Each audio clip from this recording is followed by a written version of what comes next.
سألت عن ترند حمدي الجديد، وإن الناس كلها أبهرتني بترندات حمدي أكيد ما كانش يفكر فيها، بس ممكن يستعين بيكم في ترنداته الجديدة. خليني أقول لكم، أنا كنت مفكرة إنه حمدي ممكن يعمل ترند إنه يلبس المايو ويحنكه. أيوة يا جماعة، ما هو لازم يبين العدة، ما دام بين مراته هتيجي على العدة ويخبيها.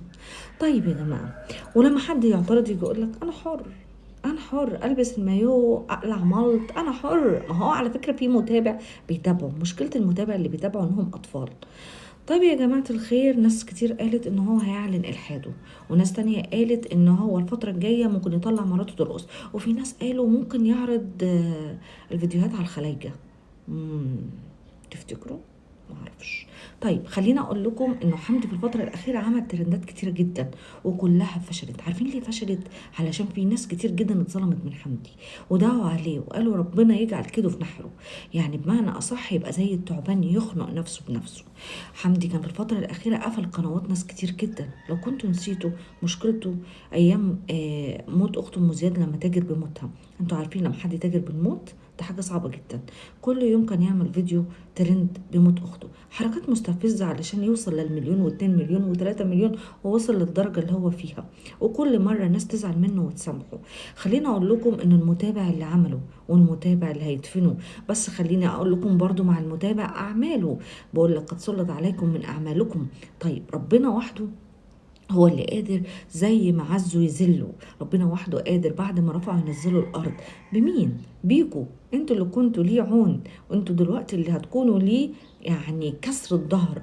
خليني اقول لكم، هو مش فارق معاه مراته تطلع بالحجاب او لا، مع انه اتفق انه مراته كانت قلع الحجاب ايام ما بنته قلعت الحجاب، لكن كانت في السر، يعني زي الجواز اللي هو ايه بقى، في السر لحد بقى ما يجي الوقت المناسب ونعلنه. وقت ايه بقى؟ لما نلاقي اهلي مشغولين بترند معين احنا نطلع بقى ونعلنه. يا اما كان خايف انه يعلن الخبر ده عشان الحاج جابر، الله يرحمك يا حاج جابر، كنت شايل كتير وكنت برضو مانع كتير، ربنا يرحمه ويغفر اليه.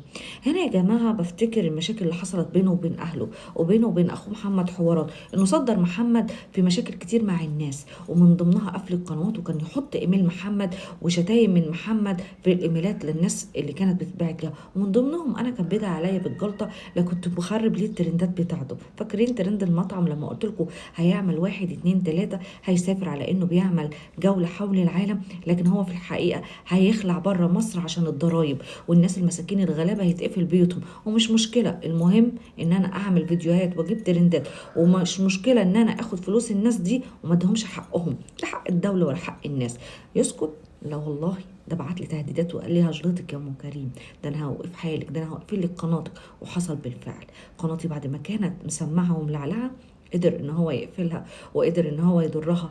وهي طبعا كانت قناه معروفه جدا، قناه ام كريم ريمو. ليه؟ لان كنت معترضه على كل اللي بيعمله ايام موت اخت ام زياد. انا لو كنت لقيت ناس واقفه في ظهري وتقول الشيء اللي بيتعمل ده غلط، كان هو وصل للمرحله دي. انتوا كنتوا بتقولوا هو حر مادام لا يضر. خليني اقول لكم، انتوا بتقولوا ان هو حر مادام لا يضر، ان هو كل متابعينه اطفال. كانوا زمان ولادي وولادي كبروا، دلوقتي ولادكم مضر عليكم ان انتوا تقبلوا باللي بيعملوا او لا. لكن الصراحه خليني اقول لكم، برغم ان ولادكم تقدروا تمنعوهم عن الشيء اللي بيحضروه بيقدموا حمدي، الا انه في اولاد صعبانين عليا هم اولاده، فعلا ضحيه اب وام مش عاقلين، فعلا ضحيه اب وام بيزرعوا في دماغهم قيم ومبادئ للاسف سيئه. لما يقول لك انت حر تبعد عن دينك، انت حر تبعد عن اخلاقك، انت حر تبعد عن قيمك، المهم مبدأك الجنيه. خليني اقول لكم ان ولادهم الضحيه الحقيقيه، انهم بيتزرعوا في بيت وبيئه مش كويسه. خليني اقول لكم انه حمدي بيضيع نفسه بايده، عمل ترندات كتير جدا ايام اخته ام زياد واستفاد منه، وايام مشاكله مع ابو زياد واستفاد منه، وكمان عمل ترندات بعديها وفشل، سبوع مسك، وعمل كمان انه مسك اغنى بنت في العالم بسبب عملة البيتكوين اللي محرمة دوليا. خليني اقول لكم طلع بترندات كتيرة جدا ما حدش سمع عنها. لكن برضو عمل ترند فاشل اللي هو عيان وفي الانعاش، وعمل ترند فاشل كمان لما قال ان هو ساب البيت ومشي عشان الناس، اللي هو كان قبل الترند ده عشان الناس تطلع تتكلم عليه. ونفس السياسة القديمة اللي استخدمها أيام موت أم زياد، طلع مراته تطبخ قدام الناس على العام وتلبس لبس ملون علشان خاطر الناس ما تستفز وتتكلم. كل ده فشل فيه، بس بعون رب العالمين مش بإيدنا احنا وبس. خليني أقول لك، ربك لما يقول لشيء كن فيكون.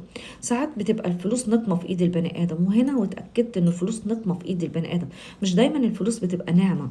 ربنا لما ينبعد عنك شيء اعرف إنه للخير. ربنا فقرك لأنه نفسك ضعيفة. ربنا كان بيحميك في وقت انت كنت مش عايز تتحمي، في وقت ان انت كل همك يبقى معاك فلوس. ساعات باجي وبضعف وبلتمس ليه العذر وبقول ما هو ممكن يكون دخل نفسه في دايره كبيره. طب ليه ندخل في دايره كبيره من البدايه؟ ليه ندخل في دايره كبيره مش بتاعتنا؟ نسافر ونعيش عيشه مش عيشتنا، وندفع فلوس اكتر من طاقتنا، فنضطر نبيع اجزاء من عندنا. في ناس بتبيع حاجات في بيتها، وفي ناس بتوصل لمرحله انه بيبيع عرضه وشرفه عشان خاطر يبقى ليه فلوس، وبيبيع قيمه ومبادئه زي ما حمدي عمل. حمدي هيوصل لمرحلة انه ما فضلش حاجة في ايده انه يبيعها او يعرضها الا جسمه، او يطلع بترند انا اتحجبت وربنا هداني. ما هو خلاص اللي قلع مراته الحجاب، وبعدين ايه؟ قلع تقليع وفجأة يعني حجاب وجسم ولبس وفتحة لهنا، ده حاجة مش كويسة. علشان كده أول ما شفتها ما قعدتش أشتم فيها زي الناس ما بتشتم، قعدت أقول ربنا يهديها ويصلح حالها. للأسف حزينة جدا لما كانت وفاء تبقى ليك لوحدك، دلوقتي وفاء ليك وللشعب. دلوقتي الشعب بيهتف ربنا يخليك لينا يا حمدي، يلي صدرت بناتك لينا تطفي نار جوانا. خلينا اقول لك، دلوقتي الشتيمه حلال فيك. زمان كان لما حد يشتمك في كومنت عندي اشيله مراعاة لمشاعرك، لانه الفيديو ما كانش هدفه الشتيمه. لكن دلوقتي انا بقول لكم اكتبوا اللي نفسكم فيه علشان هو يستحق ذلك. يمكن كلامكم يفوقه. لما قال محمد حوارات ان هو اللي كان السبب الاول اللي يخليه يعمل الترند بتاع مراته حامل، ده مش معناه انه محمد توب وغلط وخلاص وحاجه كده يعني نسامحه. لا، ده هو نفس السياسه برضو. خلينا اقول لك انه حمدي لما قلع مراته هيجي يوم ويقول لك انا كنت مغيب او معمول لها سحر او احنا حاولنا نمنعها لكن هي رفضت. وكلامكم الصراحه صحانا وفوقنا، وعلشان كده مش عيب انك تغلط، العيب انك تستمر في الغلط. فسامحوني. ويرجع يلم ناس اكتر من الاول، شهر شهرين 3 سنة بالكتير ويرجع اوحش من الاول. متخيلين ايه من شخص بعدينه؟ متخيلين ايه من شخص بيخطط لاخوه انه يخلي مراته عامله ترند 9 شهور حامل؟ انتوا متخيلين ايه لما الاخوات يفضحوا بعض؟ انتوا متخيلين ايه لما احنا ما نصدقش قصة حمل 9 شهور ونعترض ويقوموا يعملوا لنا ابلاغات على فيديوهاتنا؟ للاسف.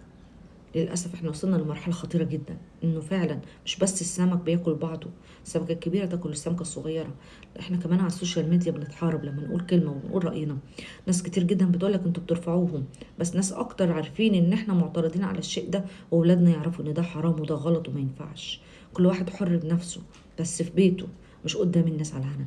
طول عمري بقول اللي ينفع تلبسه في البيت ما ينفعش تلبسه للناس على العام. صورتك قدام الناس هتتحاسب عليها قدام ربنا، الحاجة اللي بتنشرها هتتحاسب عليها عند ربنا، الكلمة اللي بتقولها والناس بتقتضي بيها، وحتى لو طلعت ترند خد بالك كلها سيئات مش حسنات.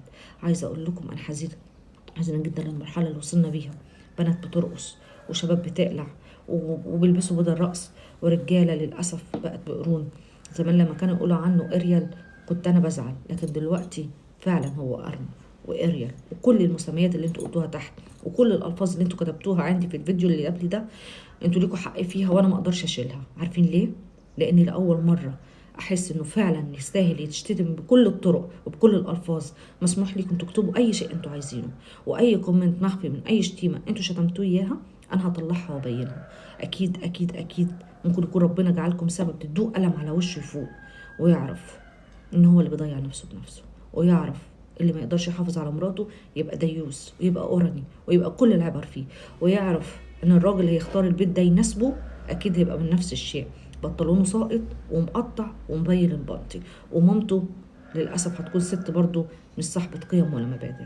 ما تساعدوش ان ينتشر الفكر ده بين ولادنا، ما تساعدوش الفكر ده يوصل لاولادنا بعد ما اولادنا بدوا يفهموا انه الحجاب فرض على بنت، كل بنت اول ما تبلغ. ما تساعدوش انه البنات تقلع الطرحه اللي الناس بتقولك عنها مش حجاب، بس على الاقل انها حشمه بتعمل حياء وبتخاف من رب الناس. شويه شويه هتلبس الحجاب كامل، حتى لو كان ان هو مش هو ده الحجاب الصح، الا انه في يوم من الايام هتلبسه صح. ساعدوا ولادنا يعيشوا بيئه نظيفه ويفهموا الغلط من الصح. السلام عليكم.